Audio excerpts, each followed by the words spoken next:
तो आज हम बात करेंगे एक बहुत ही इंटरेस्टिंग टॉपिक के बारे में, और वो है all heroes versus all villains. अब देखो, इस टॉपिक के ऊपर चाहे जितनी बातें कर लो कम ही होगी, लेकिन उससे पहले अगर हम इस टॉपिक को स्टार्ट करें, मैं आपको बताना चाहता हूं कि बैकग्राउंड में ये जो चल रहा है वो बिल्कुल भी मेरा नहीं है, और इसके जो ऑनर है वो है पैंसी गेमिंग, और उनके चैनल का लिंक मैंने डिस्क्रिप्शन में दे दिया है, तो चेकआउट करना मत भूलना। तो अब हम चलते हैं अपने टॉपिक की तरफ। तो देखो, इस टॉपिक में मैंने क्या क्या कवर किया पहले मैं आपको ये बता दूं, वरना आपको वीडियो में घंटा कुछ समझ में आने वाला नहीं है।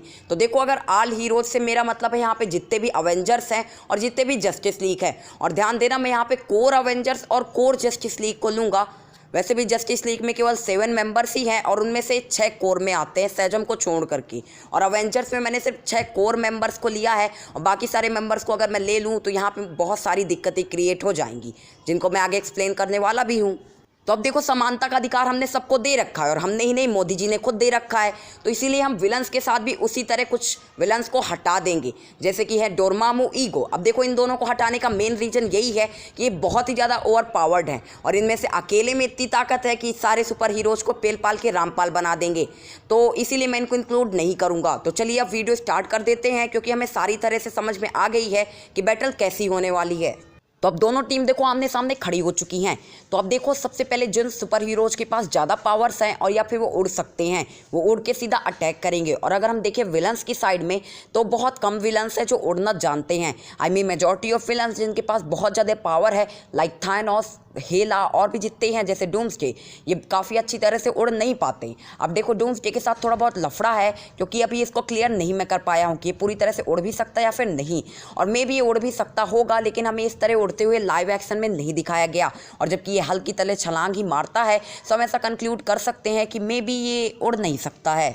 तो देखो, core Avengers versus core villains में ज़्यादातर फाइट हो तो आई थिंक विलन्स ही जीतेंगे, बिकॉज विलन्स में देखें तो हेला के पास अकेली इतनी ताकत है कि वो कोर अवेंजर्स को बीट कर सकती है, क्योंकि कोर अवेंजर्स में ऐसा कोई भी नहीं है जिसका पावर लेवल हेला से ज़्यादा हो। हाँ, थॉर कुछ हद तक मैच कर सकता है हेला को अवेंजर्स में, कोर अवेंजर्स में, लेकिन यहाँ पे हेला तब भी उससे बीट कर सकती है, और उसके बावजूद उसने अर्थ के अंदर भी म्योनर को तोड़ दिया था। और अगर कोई बंदी या फिर बंदा म्योनर को तोड़ने का पोटेंशियल रखता है, यानी फिर वो किसी भी चीज़ को तोड़ सकता है, और मे भी वो स्टॉर्म ब्रेकर को भी दोबारा तोड़ दे, और यहाँ पे पावर फिर से थॉर की बहुत रिड्यूस हो जाए, और फिर डेफिनेटली कोई भी हथौड़ा या फिर स्टॉर्म ब्रेकर नहीं बचेगा, और अवेंजर्स में कैप्टन अमेरिका और थॉर की पावर काफ़ी कम हो जाएगी। और रही बात आयरन मैन के वेपन्स की, तो वो कोई फ़र्क पड़ने वाले ही नहीं हेला को। और बाय द वे, बाकी सारे बचे हुए अवेंजर्स बहुत ही वीक है, यानी ओवरऑल अगर अवेंजर्स लड़ने भी जाते हैं हेला से अर्थ के अंदर भी, तो भी I think Hella he fight को जीतेगी, अगर वो वाइजली अटैक नहीं करते हैं तो।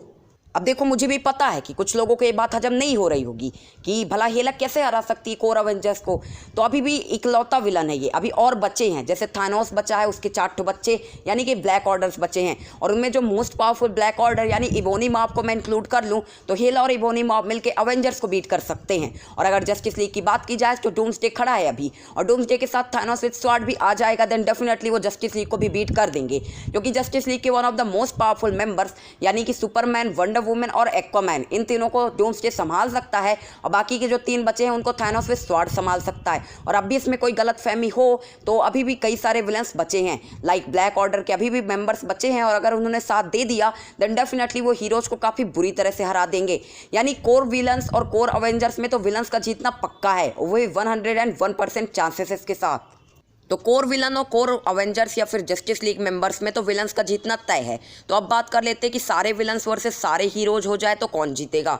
तो देखो, यहाँ पे ज़्यादा कुछ समझने की ज़रूरत नहीं है, क्योंकि ईगो और डोरमामू जैसे कुछ विलन्स हैं जिनके पास अकेले इतना पोटेंशियल है कि वो काफ़ी ईजिली जस्टिस लीग और अवेंजर्स दोनों को हरा सकते हैं। और अभी मैंने थानोस विद इन्फिनिटी गॉन्टलेट को काउंट भी नहीं किया, अगर उसको काउंट कर लिया तो उसने सिर्फ एक चुटकी में इन दोनों को राख कर देना है, आई मीन दोनों टीम्स को राख कर देना है। यानी फिर से इस वाला पॉइंट भी विलन्स को ही मिलेगा, और क्या किया भी जा सकता है, क्योंकि मार्वल और डीसी में विलन्स को इतना ज़्यादा पावरफुल दिखाया ही गया है, और वैसे भी हर बार ये पूरी टीम को एक विलन से भिड़वाते हैं। और अगर हमने सारे विलन्स को इंक्लूड किया तो अवेंजर्स और जस्टिस लीग मिल करके भी कुछ नहीं कर पाएंगे। लेकिन एक मेजर पॉइंट और टॉपिक आ जाता है जिसको देखने के लिए आपने वीडियो पर क्लिक किया है।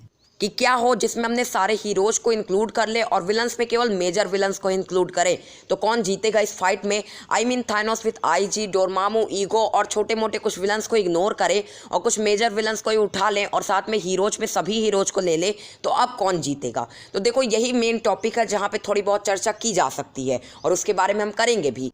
तो सबसे पहले मैं आपको ये बता दूं कि मेजर विलन्स में मैंने इंक्लूड किसको किसको किया है। तो देखो मार्वल की तरफ से Thanos with sword, black order के सारे मेंबर और साथ में हेला, और वहीं डीसी से है डूम्सडे। अब देखो मुझे पता है कि मैंने दोनों तरफ से बहुत सारे विलन्स को इग्नोर कर दिया जो इनफैक्ट मेजर में भी आने चाहिए, लेकिन यार तब भी अगर मैं उन्हें इंक्लूड कर लूँ तो हीरोज हार जाएंगे। तो अगर इतने का बस कंपेयर किया जाए तो यहाँ पर बहुत ही कड़ी मैच होने वाली है। और मैंने इससे कुछ दिन पहले ही एक वीडियो बनाई थी थॉर वर्सेस डूम्सडे के ऊपर। तो देखो यहाँ पे मैंने कहा था कि थॉर और डूम्सडे इक्वली मैचड है पावर्स के बेसिस पर। तो देखो मैंने इसलिए वहाँ पे इस मैच को बिल्कुल कड़ी टक्कर का कराया क्योंकि मैंने वहाँ पे सारी पावर्स ऑफ थॉर इंक्लूड कर लिया था, जो मे बी थॉर यूज भी ना करे, क्योंकि थॉर ने अपनी पावर्स का कभी इतनी वाइजली यूज नहीं किया कि वो स्टॉर्म ब्रेकर से वाइप फ्रॉस्ट खोलेगा, डूम्सडे को स्पेस में ले जाएगा और फिर काटेगा। ऐसा कुछ कभी वो कर ही नहीं पाया। आई मीन उस वीडियो में मैं थॉर के फुल पोटेंशियल को इंक्लूड कर रहा था और साथ में उसकी इंटेलिजेंस और साथ में हर तरह की ट्रिक्स थॉर के साथ थी। लेकिन इस बैटल में मेक से और थॉर ऐसा नहीं करने वाला, और वैसे भी थॉर बायफ्रॉस्ट नहीं खोलेगा क्योंकि वो जानता है इससे अर्थ को काफ़ी ज़्यादा नुकसान हो सकता है। सो जिस बैटल में मैंने इन दोनों को इक्वली मैचेड कहा था वहाँ पे मैंने इनका फुल पोटेंशियल इंक्लूड किया था, ना कि सिर्फ बैटल पावरेशन। लेकिन यहाँ पे एक और चीज़ आ जाती है कि वांडा विजन की लास्ट शो में हमने देखने को मिला है कि वांडा अपने हैक्स को क्रिएट कर सकती है जस्ट अपने हाथों को फैला के, और इसकी रेंज भी काफ़ी बड़ी होती है। यानी एक तरह से कहें तो वांडा अपनी पावर्स को बहुत लार्ज लिमिट तक ले गई है और अब वो किसी को भी अपनी रियलिटी में ला सकती है और उसके साथ जो चाहे वैसे खिलवाड़ भी कर सकती है। तो देखो यहाँ पे अगर ऐसा उसने कुछ किया तो डूम्सडे जैसे विलन्स जो हैं, जो फिजिकली बहुत ही ज़्यादा स्ट्रांग है, हराए जा सकते हैं। और साथ में मे बी इस बैटल या फिर इस सिचुएशन में थानोस विद स्वॉर्ड को छोड़ करके कोई भी ना बच पाए, क्योंकि किसी भी विलन में इतना दिमाग नहीं है कि वो इसको तोड़कर हैक्स को बाहर निकल पाए, और उसके लिए बहुत ज़्यादा दिमाग और पावर्स की ज़रूरत पड़ती है। अब देखो मैं मानता हूँ विलन्स के पास पावर्स तो हैं लेकिन दिमाग नहीं है, और केवल थानोस को छोड़ करके मुझे नहीं लगता कि कोई भी विलन वांडा के हैक्स को तोड़ पाएगा। अब जो सेकंड डिसएडवांटेज आएगा विलन्स का, और वो होगा टीम अप। यानी इनकी टीम अप जो प्रॉपर्टी होगी वो बिल्कुल बेकार लेवल की होगी। अब देखो मैं मानता हूँ विलन्स को आपस में मिलना ही पड़ेगा अवेंजर्स को हराने के लिए, लेकिन इतना भी है कि विलन्स के पास अपना अपना एक एक मकसद होगा, और मुझे नहीं लगता कि डूम्सडे बिल्कुल अच्छी तरह से इनके साथ टीम अप करेगा और धोखा नहीं देगा। अब देखो ब्लैक ऑर्डर और थानोस की बात अलग है क्योंकि उनका रिश्ता बाप बेटे में आता है, लेकिन यहाँ पे हेला और डूम्सडे जैसे विलन्स हैं जो डेफिनेटली इन्हें धोखा तो देंगे, 100% देंगे। और वैसे भी मुझे ऐसा नहीं लगता कि ये बिल्कुल अच्छी तरह से टीम अप कर पाएंगे जैसे अवेंजर्स करते हैं, और ना ही इनमें से कोई एक लीडर होगा, और यही इनकी मेन प्रॉब्लम होगी क्योंकि कोई भी लीड करने की कोशिश करेगा और मे बी थानोस करेगा, लेकिन यहाँ पे हेला और डूम्सडे उसे मना करेंगे और वो करने की कोशिश करेंगे, और इसी के चक्कर में यहाँ पे एक एडवांटेज जाएगा अवेंजर्स और जस्टिस लीग के मेंबर्स की तरफ। और विलन्स में पूरे चांसेस हैं कि एट द एंड लास्ट में एक दूसरे को धोखा दे और खुद के पैर पे कुल्हाड़ी मार ले, और वैसे भी कुल्हाड़ी मारेगा तो थॉर, लेकिन तब भी ये सारे जितने भी पावर्स अपनी यूज करते हैं उनके साथ थोड़ा दिमाग लगाएं तो मे बी इन्हें हरा पाएँ, अदरवाइज इनके डिसएडवांटेज कुछ ज़्यादा ही अवेंजर्स के कंपेरेबली। और तीसरा डिसएडवांटेज है ये उड़ नहीं सकते। अब देखो मैं सबकी बात नहीं करूंगा लेकिन कुछ उड़ भी नहीं सकते, जैसे थानोस विद स्वॉर्ड नहीं उड़ सकता, हेला भी नहीं उड़ सकती, और कुछ ब्लैक ऑर्डर के मेंबर भी नहीं उड़ सकते। यानी यार यहाँ पे उड़ने वाली प्रॉपर्टी बहुत ही बेकार है जो ये नहीं कर सकते हैं, क्योंकि अगर कोई भी मेंबर बहुत ऊंचाई से अटैक कर रहा है तो उनके पास कोई भी चारा नहीं बचता सिवाय खड़े खड़े बचने के अलावा। और अदरवाइज जो उड़ सकते हैं जैसे इबोनी मॉव हो गया और भी कुछ बहुत जो उड़ लेते हैं उनको अवेंजर्स हरा सकते हैं एक साथ मिल करके, लेकिन बाय द वे जो नहीं उड़ सकते उनको हराना अवेंजर्स के लिए बहुत आसान है। यानी इनके जो ना उड़ने की प्रॉपर्टी है वो काफ़ी ज़्यादा डिसएडवांटेज देगी, और साथ में एडवांटेज होगा मार्वल की तरफ या फिर डीसी की तरफ। मतलब यार अब तुम्हें समझ में तो आ ही रहा होगा ना कि मैं इतने सारे डिसएडवांटेज इसीलिए गिना रहा हूँ क्योंकि मुझे ऐसा लगता है कि अब अवेंजर्स और जस्टिस लीग को एक पॉइंट देने का मौका आ गया है, क्योंकि अवेंजर्स और जस्टिस लीग भांग खाए नहीं बैठे थे। पिछली बार वो इसीलिए जीते नहीं थे क्योंकि वहाँ पे डोरमामू और ईगो थे, और उससे भी पहले इसलिए नहीं जीते थे क्योंकि और भी पावरफुल मेंबर्स उनकी टीम में नहीं थे जैसे डॉक्टर स्ट्रेंज और वांडा। और वैसे भी वांडा डॉक्टर स्ट्रेंज से ज़्यादा पावरफुल हो चुकी है, इस बात में अब कोई दो राय नहीं है। और थॉर, वांडा, डॉक्टर स्ट्रेंज ये तीनों इतने ज़्यादा पावरफुल मेंबर हैं इस टीम से कि ये अकेले किसी बहुत मेजर विलन को बराबरी की टक्कर दे सकते हैं, और अभी जो कमी थी वो सुपरमैन पूरी कर देगा। अब देखो मैं मानता हूँ कि यहाँ पे सुपरमैन इनसे बहुत ज़्यादा इम्फैक्ट तो नहीं डाल पाएगा जितना वांडा डालेगी, लेकिन तब भी वो बहुत इम्फैक्ट डालेगा। और ये भी मैं मानता हूँ कि डूम्सडे ने वंडर वुमन और सुपरमैन दोनों को एक साथ पेला था, लेकिन एक तरह से सुपरमैन और वंडर वुमन उसे उलझा तो सकते ही है। और वहाँ पे सिर्फ 2 मेंबर थे और यहाँ पे अभी भी और मेंबर्स हैं। और वैसे भी डूम्सडे को मैजिकल पावर्स के साथ बहुत ज़्यादा इफेक्ट किया जा सकता है। अब देखो कोई फिजिकल पावर या फिर एनर्जी प्रोजेक्शन भले डूम्सडे को हर्ट ना कर पाए, लेकिन मैजिकल पावर्स कर सकती हैं, क्योंकि टेलीकाइनेसिस से वो ज़्यादा स्ट्रांग नहीं होगा। और जबकि टेलीकाइनेसिस की हेल्प से उसे हर्ट किया जा सकता है उसके ऊपर फिजिकल चीज़ों को फेंक करके। और वैसे भी वांडा रियलिटी कन्वर्ट कर सकती है, और अगर उसने ऐसा कुछ किया तो डूम्सडे यहीं पर फंस जाएगा। और सबसे बड़ा जो एडवांटेज वो यही है कि वांडा अब रियलिटी को मैनिपुलेट कर सकती है। और वहीं पर थॉर का स्टॉर्म ब्रेकर कुछ कम नहीं है। अगर कोई विलन थोड़ा सा भी फंस गया किसी भी हीरो से फाइट करने में, और यहाँ पे तनिक भी चूक हो गई विलन को डिफेंड करने में, तो थॉर का सिर्फ एक हिट दूसरे विलन को खत्म कर देगा।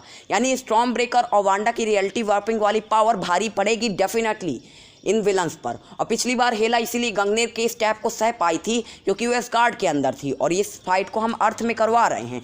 तो यहाँ पे अब मेरे कहने का मतलब है कि अवेंजर्स और जस्टिस लीग विलन्स को हरा सकती है। अब मुझे भी पता है कि आपको इस वीडियो से बहुत डिसअपॉइंटमेंट हुए होंगे, क्योंकि ना तो मैंने इन सुपर हीरोज़ का नाम तक नहीं लिया इस बैटल में कुछ का। तो मैं मानता हूँ कि मेरी ये थोड़ी बहुत मिस्टेक्स हैं, लेकिन यार तुम खुद सोचो 12 मिनट की वीडियो में मैं इतने बड़े टॉपिक को कैसे कवर करूँगा ये मैं ही जानता हूँ। और मैंने इसको न जाने कितना धक्का मुक्की करके छोटा किया हो। तो चलो बाय द वे, वीडियो अच्छा लगा हो लाइक कर देना, चैनल को सब्सक्राइब कर देना अगर नए आए हो। और बाय द वे हमारे चैनल पर 3 वीडियोज़ ने 1K क्रॉस कर दिया है, उसके लिए थैंक यू। और एक तो नियरली 2K की व्यूज़ पर है। तो अगर आपने उन तीनों को चेकआउट नहीं किया तो कर लो प्लीज़। तो फिर मिलेंगे हम अपनी अगली वीडियो में, तब तक के लिए बाय। और कल से अब आगे आने वाली वीडियो रेगुलर रहेंगी, मैं आपको 2-3 दिन में प्रोवाइड करता रहूँगा। तो फिर मिलेंगे अपनी अगली वीडियो में, तब तक के लिए बाय।